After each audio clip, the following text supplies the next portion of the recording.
Hi guys, Vipin here. Today I wanted to tell you about how Sensex works. Now I may have done a video on this before, but nonetheless, here is a more detailed view of how the benchmark index of Bombay Stock Exchange works. So let's get started. Now, before I proceed, I've already given my apologies. The reason being, I will be using a lot of things here which will be very technical and you may not be able to follow. But nonetheless, watch this video twice or maybe thrice, and you might be able to understand the concepts better. Otherwise, also, you could always go to my website. I have written many articles related to the stock market. On my channel as well, there are many things related to the stock market. So, if you are finding anything difficult there, you can always get back to me and I'll definitely help you guys out. Now, let's look at what Sensex is. Sensex, like I mentioned before, is a benchmark index. Now, you call something as a benchmark when you are able to associate everything else with this particular benchmark. Now, unfortunately, we in India have a benchmark when it comes to our parents comparing us to our relatives in terms of marks. I'm sure they would have told you, look, your cousin got 100 in mathematics, you got only 99. What's your problem? Now, when they do that, they're comparing you to your cousin. Your cousin happens to be a benchmark there. Someone or something which everything else can look up to is what you would refer to as a benchmark. Now, in Bombay Stock Exchange, there are many indices. One of these indices is Sensex. Okay, the actual name of Sensex is Standard and Poor BSE 30. Okay, Standard and Poor is the company that designed Sensex. Okay, when it comes to designing an index, that's a different field in financial management altogether. I find it as a very interesting subject, in fact. Now, there are 30 companies listed on Sensex. They are considered to be the most influential of all the other companies that are there in India. Now, the last I heard, there are around close to 10,000 companies in India. Most of these companies are not listed in any stock exchange. Now, when I say listed on a stock exchange, I mean that their name is not put up in any of the stock exchange. These shares are not available for you and I to trade. For you and I to trade, a company's shares must be available in the stock exchange. So most of the companies aren't. But in the case of Sensex, they have 30 of the most influential companies that are listed on this particular index.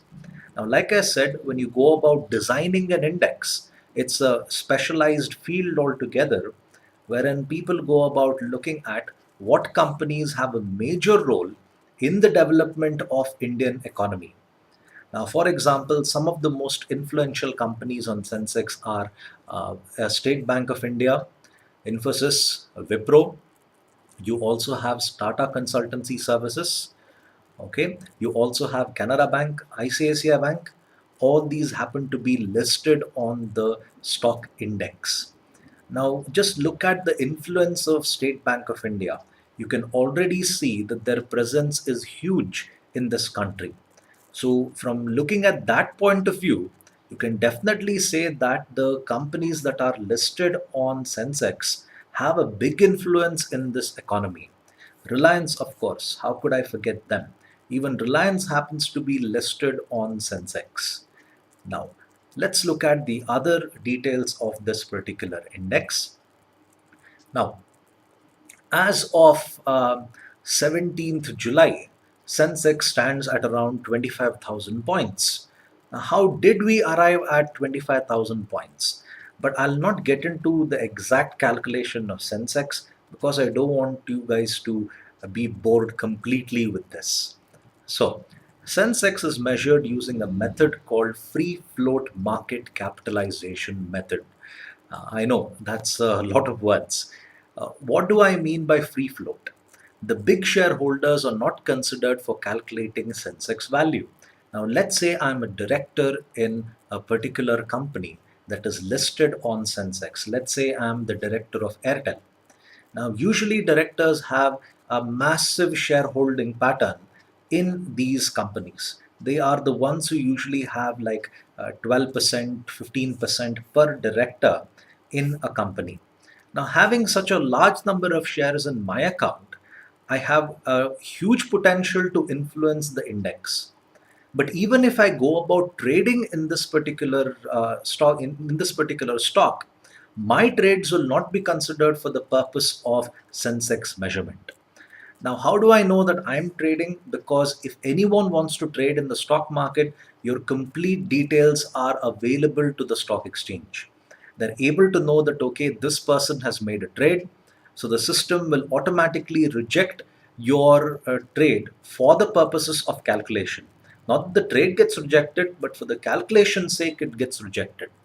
This is how the stock exchanges are designed. And Sensex considers the trades of the little guys.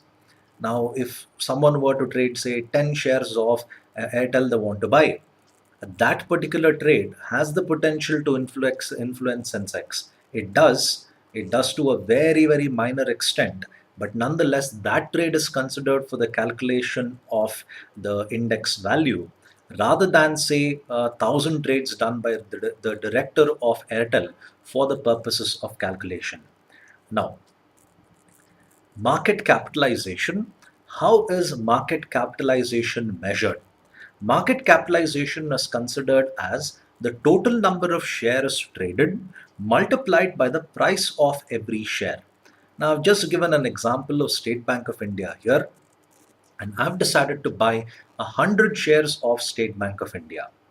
Now, the price of each share I've given as 1,500. I'm not really bothered to check what is the current price of SBI, but nonetheless, I've decided to buy 100 shares of SBI. Now, the market capitalization here is 1,500 into 100, which is 1 lakh 50,000. Now, just like this, the market capitalization is measured for all the trades that happens on State Bank of India. Okay, all the trades that happens on State Bank of India. We do the same for the remaining 29 companies that are listed on Sensex. You're able to understand the total market capitalization of Sensex. Okay, this is how you go about measuring the value of Sensex. The greater the market capitalization, the better Sensex is doing. Now, why is this so important? What makes Sensex such a big deal? Now, a benchmark is used to measure how India is progressing. Now, if you want to look at how India is progressing, you need to associate it with a particular standard. Now, I can't say that India is progressing because a lot of people are buying gold. I cannot say that India is progressing because there are a large number of private universities coming up in India. I need a more sensible measurement, a more easier to understand measurement. And there comes in Sensex. Now, how does it say that better the value of Sensex, better India is doing? Now, think of it like this. When I told you the measurement of Sensex, something like this, the price of SBI will go up if more people are interested to buy the shares of SBI. Now, why would you be interested to buy shares of SBI? Because you would get information that State Bank of India is going to declare very good profits. And because they're going to declare very good profits, I want to be a shareholder and get the best possible result. When they go about declaring good profits, I'll be able to get very good dividends on my investment with SBI. Now, let's say I have bought every share at 1,500, and one of my friends comes to know the same information. SBI is going to going to declare very good profits, and they're going to give a very good dividends to their shareholders. And now my friend would go about buying this, and for him, the price of SBI could actually go up. Let's say it could go up to 1,505 for a share. And when more and more people go about buying this, the price goes up little by little. And when that happens, the price of SBI share is going to be high, and therefore the market capitalization of SBI is going to be high. And when SBI declares good profit, more people would be interested to buy this. Just like that, imagine for the other 29 companies. And like I said, they are extremely influential for the Indian economy. When all these guys are doing well, many people are interested to buy. And when many people are interested to buy, there is a massive movement of money. Now, just look at this. I've given a value of 1,50,000. There are a large number of companies as well, like you have Hero Motors. Why would the price of Hero Motors shares actually go up? Maybe because the sales of Hero Motors is going up. So, why is the share of Hero Motors going up? Because a lot of people are ready to buy it. And why are people ready to buy it? Maybe their salaries have improved. The banks have gone about giving loans at a lesser rate of interest. Okay, why are the banks giving the loans at a lesser rate of interest? Because a lot of people are saving money, they're depositing money in banks. So, banks have a lot of funds and they can reduce the interest rate and encourage people to take loans. You can see how the entire system is connected, all by just looking at one particular company's share is actually going up. But remember, all these things are just in theory. I know a lot of people would argue and tell me that no, Sensex doesn't really tell anything at all. But nonetheless, this is how a person would go about looking at the importance of Sensex. Now, are there other indices within Bombay Stock Exchange itself? There are quite a lot. You have BSE 100, BSE 200, and so on. Um, the other fairly new index in India is Nifty. Nifty actually stands for convenient or something which is attractive. Okay, Nifty consists of 50 companies. The measurement of Nifty is the same as how you go about measuring Sensex. It's just that in Sensex you consider 30 companies. In Nifty you consider 50 companies for the sake of measurement. You have Dolex. Dolex is Sensex denominated in US dollars. This is to encourage foreign institutional investors. Then you have Dow Jones. Dow Jones is a price weighted index. It has 30 companies listed on its index. Dow Jones is an American index. It's one of the oldest indices in the world. Hang Seng is the Chinese index.